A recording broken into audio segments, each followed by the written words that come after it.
سرالمگیر میں جلسہ تھا، میں بھی وہاں پر گیا، اسٹیج پہ بیٹھا ہوا تھا. شاہ احمد نورانی رحمہ اللہ تشریف لائے. شاہ احمد نورانی رحمہ اللہ تمام جانتے ہیں، سارے بزرگ جانتے ہیں تحریک ختم نبوت میں کتنا بڑا کردار ہے. تحریک ختم نبوت میں کتنا بڑا کردار ہے. شاہ احمد نورانی رحمہ اللہ بیان فرما رہے تھے، میں بھی اسٹیج پر تھا، میں نے اپنے کاموں سے زندگی میں آخری ان کا خطاب سنا، پھر اس کے بعد ان کا وصال ہو گیا تھا.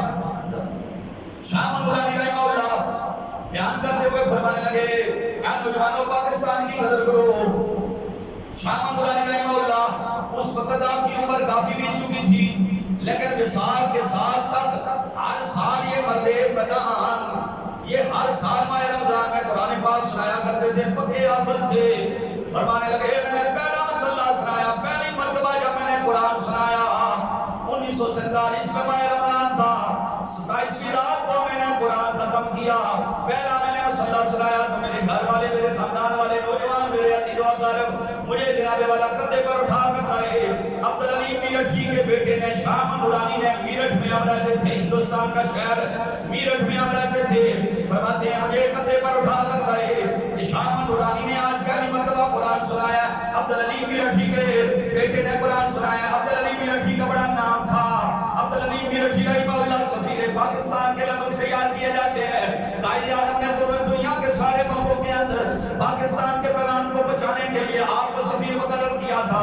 شاہ احمد نورانی فرماتے ہیں جس وقت میں گھر میں آیا، میرے گھر میں میرے گلے کے اندر ہاتھ ڈالے گئے کہ بچے نے پہلی مرتبہ قرآن سنایا ہے. لیکن میں جب گھر میں آیا، گھر میں بکسوں کو تالے لگ رہے ہیں، کپڑے پیک کیے جا رہے ہیں. میں نے پوچھا باجی میں نے قرآن سنایا ہے، یہ کیا ہو رہا ہے؟ والد محترم نے فرمایا پتر آپ پاکستان بن گیا ہے، ہم نے ہجرت کرنی ہے.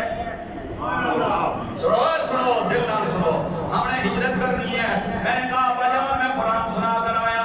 اللہ اکبر. آپ کے والد گرامی شاہ عبدالعلی میرٹھی رحمہ اللہ نے فرمایا بیٹا بوریا بسرا غور کرنا ہے، یہاں سے ہم نے جانا ہے. میں نے کہا میرے دادا کی قبر، پردادا کی قبر، میرے دادی کی قبر، میرے بزرگوں کی قبریں ہماری زمین ہے. فرمایا ہماری منزل ہی اور ہے، ہم نے اسلام کے نام کے اوپر جو وطن ہم نے حاصل کیا ہے اب ہم اس کے لیے نکلنے لگے ہیں. شاہ احمد نورانی رحمہ اللہ فرماتے ہیں جس وقت میں نکلا ٹرین کے اندر ہم بیٹھے، میں نے کہا بجان منزل کون سی ہے؟ جواب دیا بیٹا منزل پاکستان ہے. میں نے کہا شہر کون سا؟ بیٹا پتہ ہی کوئی نہیں. گلی کون سی؟ بیٹا پتہ ہی کوئی نہیں. محلہ کون سا؟ بیٹا پتہ ہی کوئی نہیں. قدر کرو قدر کرو. آپ نے فرمایا ہم نکلے جب پاکستان کے لیے ہمیں معلوم ہی نہیں تھا کہ ہم نے کس شہر میں